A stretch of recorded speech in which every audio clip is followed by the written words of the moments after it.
Yeah, Daniel, I'm curious, how much have you watched the last lap of Phoenix from last year? Yeah, so I actually answered something similar to this yesterday, Bob. And actually, it took about maybe 2 weeks before I had a chance to actually go back and rewatch the entire race, kind of in my own little quiet space up here in the room I'm currently sitting in. Um, but as far as rewatching, it's more so I've seen clips of it, going through social media of not even knowing it's going to come up, and I've seen it and watched the last 10 or 15 seconds, a handful of times, and it's funny because that moment obviously gets brought up to me more and more every time I see people for the first time since Phoenix, and it's funny to hear kind of their own take on it all, and kind of where they were at, how they celebrated. So I've been letting everybody else kind of do the viewing of it for me, not necessarily myself. I mean, I would think that there'd be the urge to watch it every morning.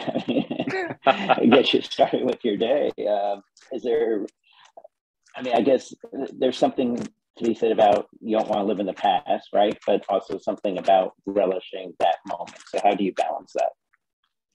Yeah, I think you touched on it, right? I mean, the more time you kind of spend looking back, right? Somebody else is working just as hard to make sure you don't experience that. So yeah, I've obviously enjoyed that moment and got to spend what I felt like was adequate time celebrating with that group and reliving that. But in the grand scheme of things, right? I mean, pretty quickly the page turned and it's trying to figure out how to prepare for what's ahead. And yeah, it's I guess as we get into the season here, and if there's down days or times where you need a little pick me up, it's always there to pull up and watch if it comes to that. But yeah, just focus on what's ahead right now, Bob.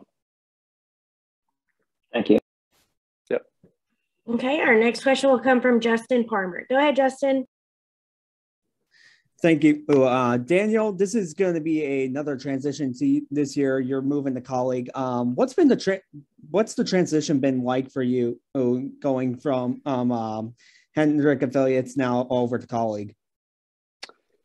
Yeah, it's I've tried to respect every time I've been in that situation, each situation being its own. And that's kind of the way I viewed it, obviously, as I've gotten a little older and experienced that more, obviously, over the last 3 years. You try to learn how you can become part of the dynamic of whatever culture of whatever race team it is that you're driving for. And no different than what JGR was last year for me. Colleague has its own way of doing things, right? So as soon as I could be in the shop, kind of, putting my face in front of, the men and women there and trying to just evolve into what that culture is, I've been trying to put that work in. And, I think the transition's been fairly smooth. Obviously, they have a tall task in which all the cup teams do now as far as getting the next gen car ready. And that's limited maybe a little of that downtime, they may have had to kind of spend more one-on-one time with everyone, but that's just the kind of state of where we're at as a sport. But I've been thankful for the time I have got to spend with those individuals and the relationships I've been able to form to this point. Obviously with my crew chief Alex Shantz, and I've had a past relationship with Chris Rice, and it's just been good, man. It's just trying to go into it open-minded, learn their process and how they go about things, and trying to just evolve into whatever that is. Thank you.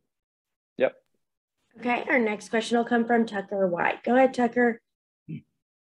Daniel, we're in the midst of, with the Xfinity Series, you only have like 3 fewer races than you would in the Cup Series. So from a personal and in terms of personal relationships and mental well-being, what kind of a toll does that grind take on drivers like yourself?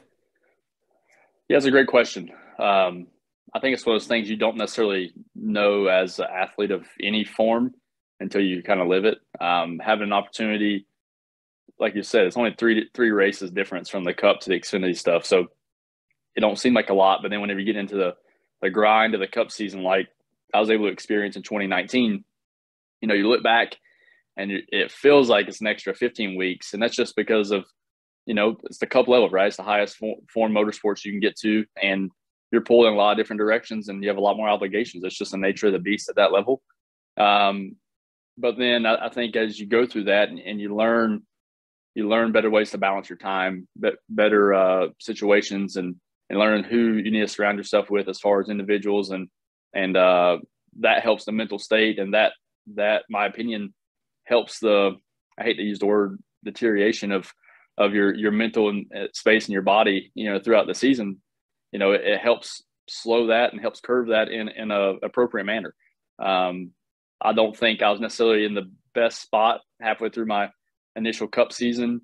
And it was extremely hard on myself, and felt like I really, valued my personal self based off of that past weekend's results. And as I like to think I've grown internally, with my mental state and myself, I've learned that that's not everything, right? It's of course it matters and it's important, but it's not your full value as an individual. So yeah, I think just keeping a bit of that mentality, and continue to show up every day and work, but also love the process, love the grind of the season. I think that's helped me, and look forward to applying that as I continue on. All right. Thank you. Yep.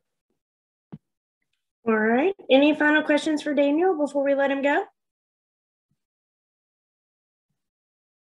All right. Daniel, thank you so much for joining us. Oh, wait. Bob has one additional question. Go ahead, Bob. Daniel, I just wanted to get your kind of thoughts on how your test went with the colleague in Daytona for the 500, and just now as that weekend's getting closer, just the kind of, what is your anticipation level, kind of knowing that 3 months ago you didn't probably think you'd have the opportunity. Yeah, like you touched on, Bob, I didn't think by no means, I signed my contract with Matt Colleague and Chris Rice and Colleague Racing, that was for Xfinity only. I never thought I'd have the opportunity to drive a Cup car for them. It wasn't even talked about. Then as the progression of things happened, next thing you know, here I am going to be lined up and running my second Daytona 500. And, it's an exciting time because, quite frankly, new car, a new state for our sport. You don't want to miss out on that, but I just felt like that was the way it was going to be. So it is extremely welcomed on my part, and look forward to taking advantage of it. And the testing, I thought we maximized and did what we had to do there. Got to spend a decent amount of time. It's a little nerve-wracking for the team, given the state of cars and parts and whatnot with this next-gen car as we start this part of the season. But, they actually loosened the reins a little bit, let me go out and do some I feel like it was pretty heavily involved drafting and working on what the car wanted and needed, and what I wanted and needed to feel out of it.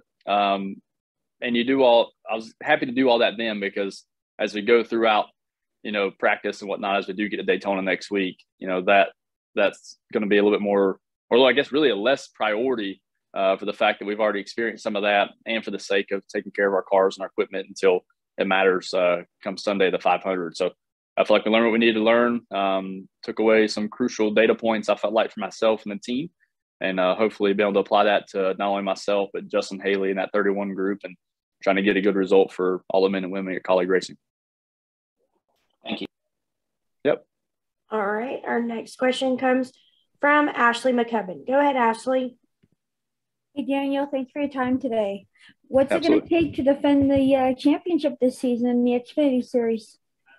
It's going to take showing up. It's going to take, just putting the work in and trying to execute. Obviously, another new team for myself, back with a manufacturer that I am familiar with, but a lot of people I've never worked with before as well. So just, having to be married to the grind and married to the process of what it takes to be successful within any sport. Obviously, it is extremely humbling to be called an Xfinity Series champion, but it also, comes with the responsibility of trying to show up and present yourself that way. And I welcome that. I welcome the pressure, as I've actually used a lot within the last week or two, the saying that, pressure is a privilege, and that's the way I'm inviting everything this year, and looking forward to the task at hand and trying to go back and do the same. You mentioned the pressure. With having that first win in the series out of the way now, in style, might I add, with the championship, does that take some of the pressure off and knowing that you can get to victory lane, or does that put additional pressure in trying to replicate it? No, for me, it's just more so personal validation, right? I mean, it was, hey, you can do this, and you did not forget how to do this, and made me for sure want to experience more of it. No, there's no pressure there. It's about having fun. It's about, you know, getting to do something I love for a living. You know, pressure is trying to figure out how to put food on your table and provide for your family. Driving race cars ain't that bad. So I'm looking forward to just going out and having some fun and enjoying this ride with colleague and this new race team. Thanks for your time today. Absolutely. Thank you.